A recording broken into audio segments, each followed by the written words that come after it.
Blossom on the tree, you know how I feel.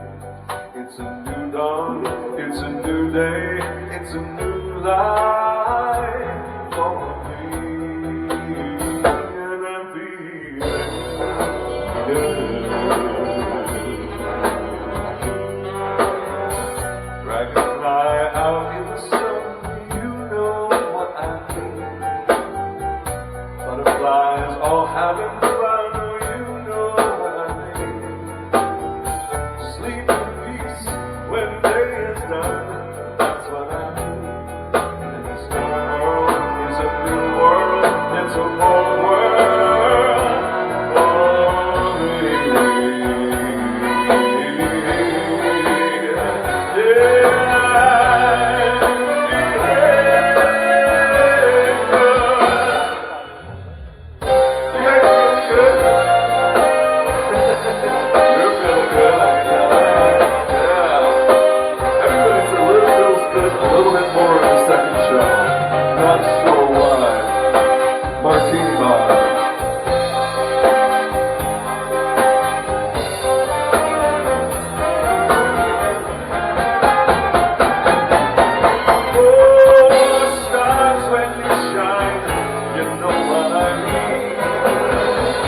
Feisty, I like it.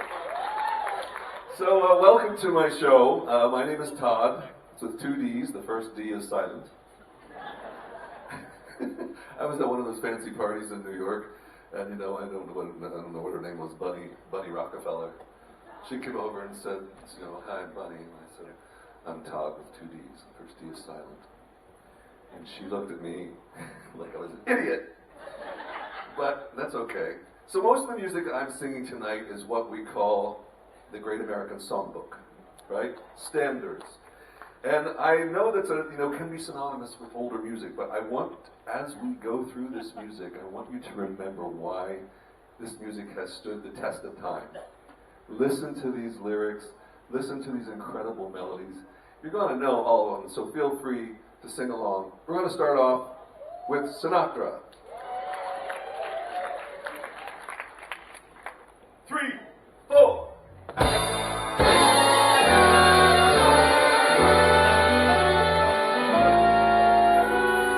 I've got the world on the string, sitting on a rainbow. Got the string around my finger. What a world, what a life. I'm in love.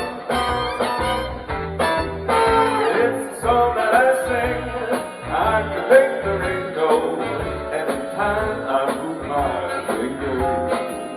Lucky me, can't you see? I'm in love. Life is a beautiful thing as long as I hold the string, I'd be a silly so-and-so if I should ever let you go. I've got the world on a string, sitting on a rainbow, got the string around my finger. What a world, what a life, I've been down.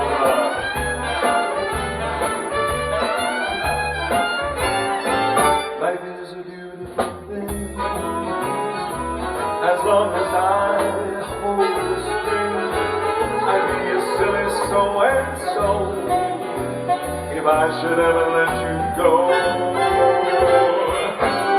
I've got the world on a string, sitting on the rainbow, got the string around my finger. What a world, yeah, this is the life. Hey now, I'm living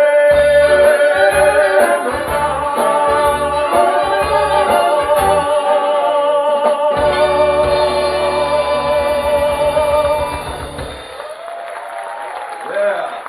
All right, let's keep it going. You gotta know this little thing. Somewhere beyond the sea, somewhere waiting for me, my lover stands on golden sands and watches the ships that go sailing. Somewhere beyond the sea, she's there watching for me. If I could fly the birds on high, then straight to her arms I'd go sailing. It's far beyond the stars, it's near beyond the moon. I know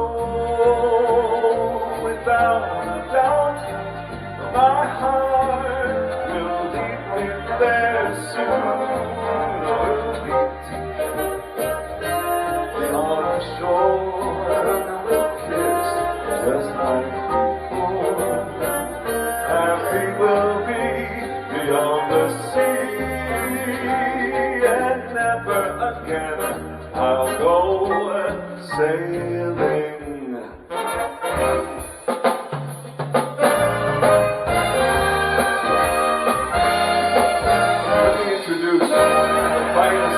Orchestras on the high seas, the Eclipse Orchestra.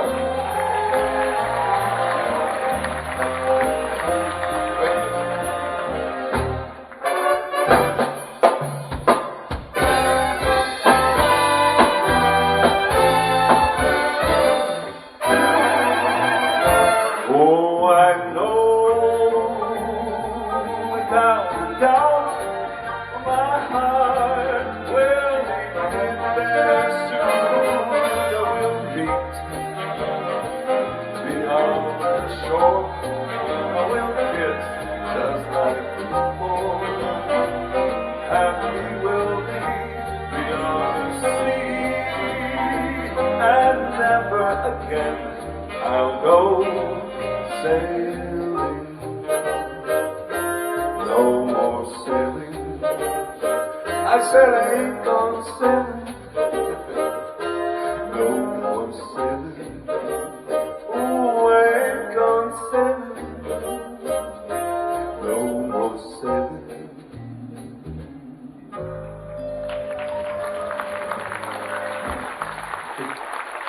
That's a good one. I think that was, what was that, 1958 or something? By, who sang that? Bobby Darin, yeah.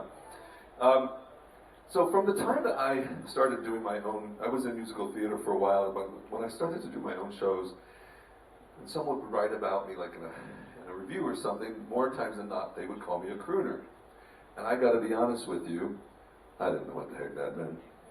I knew other people they called crooners, but it turns out that crooning, by definition, is singing intimately with a microphone. Now I'm thinking, well, what's the big deal? Right? Can't you sing intimately without a microphone?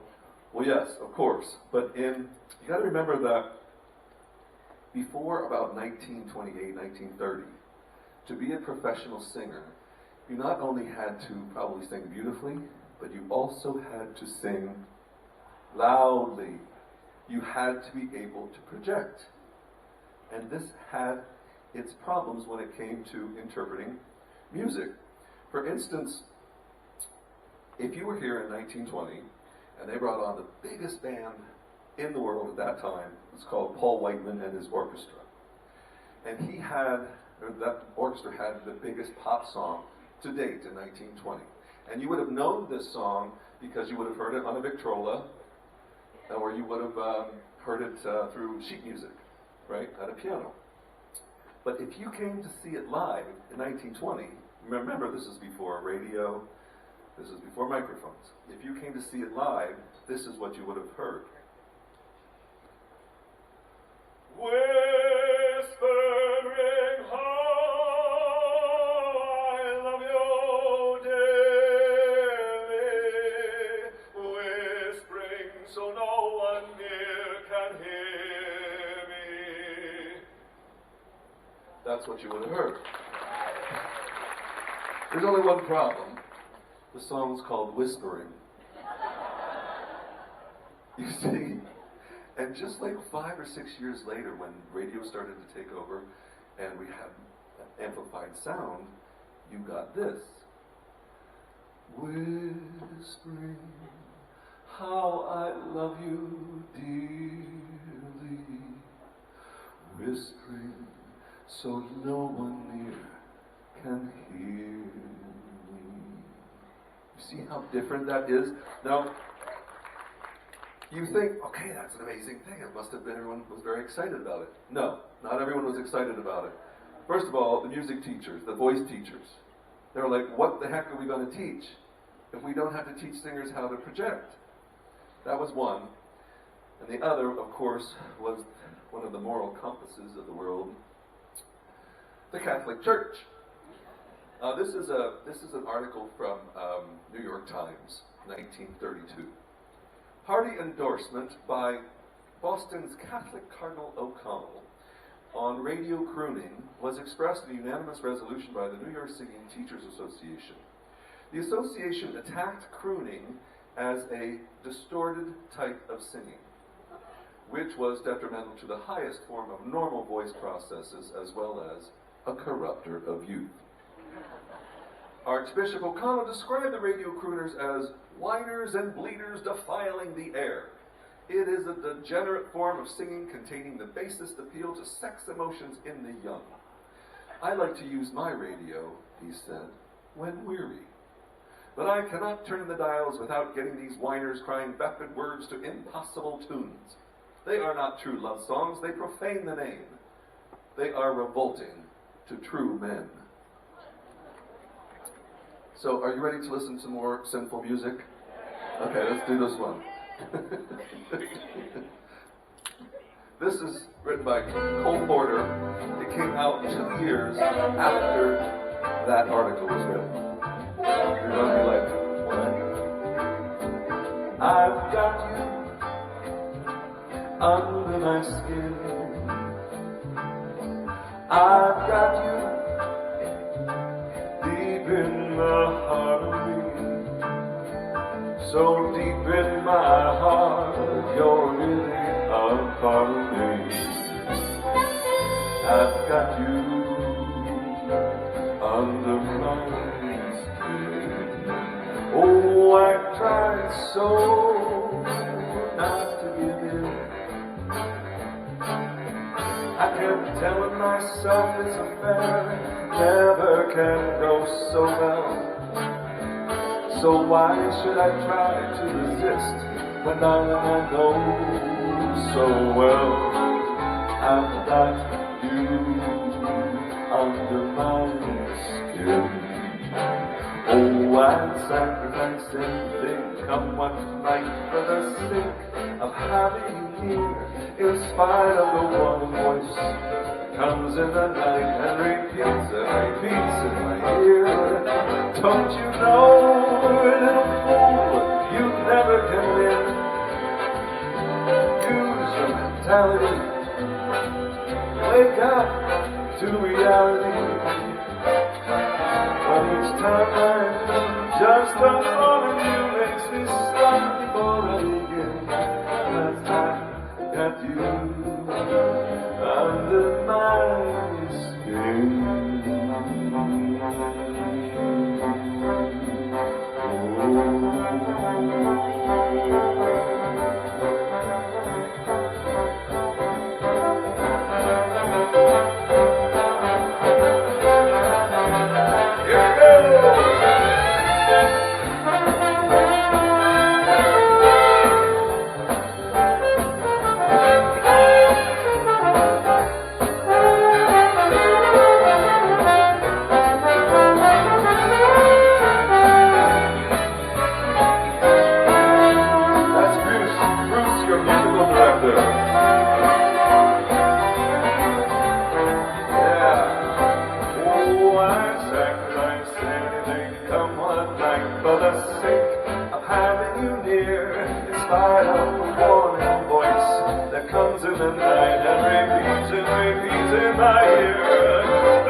So, you know, of course that was Sinatra, who swang it? He swinged it. What did he do? He was a swinger. He did it on the album called Songs for Swingin' Lovers. And I gotta be honest, I did not grow up listening to Frank Sinatra. I grew up in central Pennsylvania, and we mostly listened to Baptist hymns and Charlie Pride, Eddie Arnold, you know the type. And but as I started, you know, in the music career, I started listening to this music, and I started to learn more about Frank Sinatra. He really, really was more than just a beautiful voice. He changed everything. He was a Madonna. He was a Michael Jackson, right? He changed everything. Like, the first crooners was really Bing Crosby, right? That he started when the radio started, and for the first time, you could sing in New York and be heard in Chicago. And he was a superstar. And then 10 years later, Frank Sinatra comes by in the 40s, and he takes off. But he did not like to be called a crooner. He liked to be called a saloon singer, because he did not want to be associated with the old guy. And Bing Crosby, you know, Bing Crosby was a guy's guy. You know, especially during the Depression, he was somebody that people could relate to. He didn't ever show like he put too much effort into anything. It was so smooth and easy. But he was quoted as saying to his writers, "Don't give me the lyrics, I love you. I can't pull it off." Frank Sinatra, 10 years later, had no problem telling you he loved you. He had no problem telling you you broke his heart. He was like the next evolution in truth, in art, in music. He was something else. But as he had the second career in the late 50s, something else was taking over. And that was rock and roll. Now, rock and roll was a brand new sort of style and form of song. It was less, I'm generalizing, it's less about beautiful poetry, it's less about clever rhymes, and more about rhythm, more about repetition, right? But you gotta remember that the early rock and rollers grew up in the 30s and the 40s. They grew up listening to Bing Crosby and Frank Sinatra. And they knew about crooning, and they used it.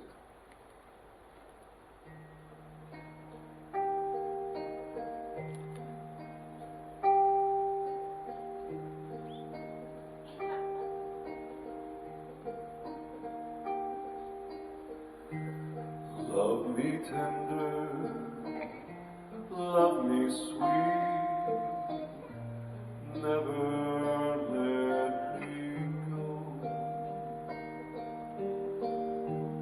You have made my life complete, and I love you so. Love me tender, love me true, all my dreams fulfill. For my darling, I love you, and I always will. Wise men say only fools rush in, but I can't help falling in love with you.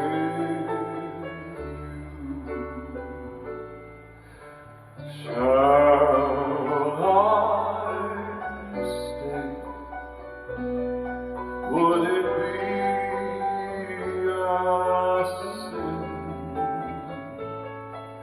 if I can't help falling in love with you?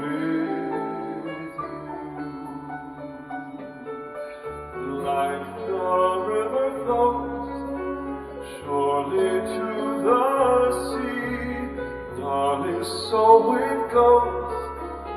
Some things are meant to be. Take my hand, take my whole life too, for I can't help falling in love with you.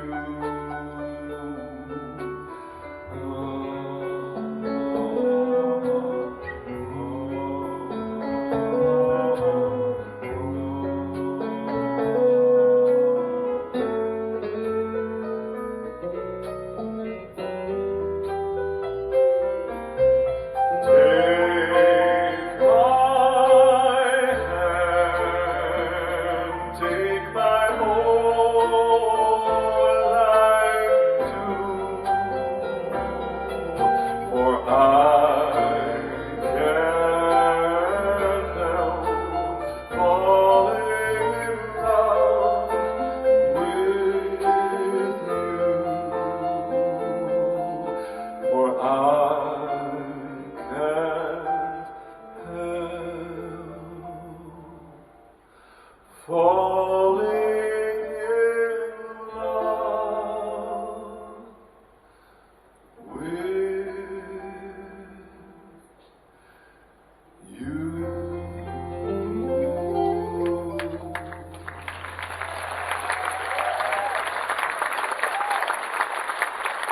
Thank you. The head on, guitar back there. Beautiful, beautiful. All right. So, this next tune, it was first recorded in the mid-50s by a woman named Kay Ballard, and it didn't get too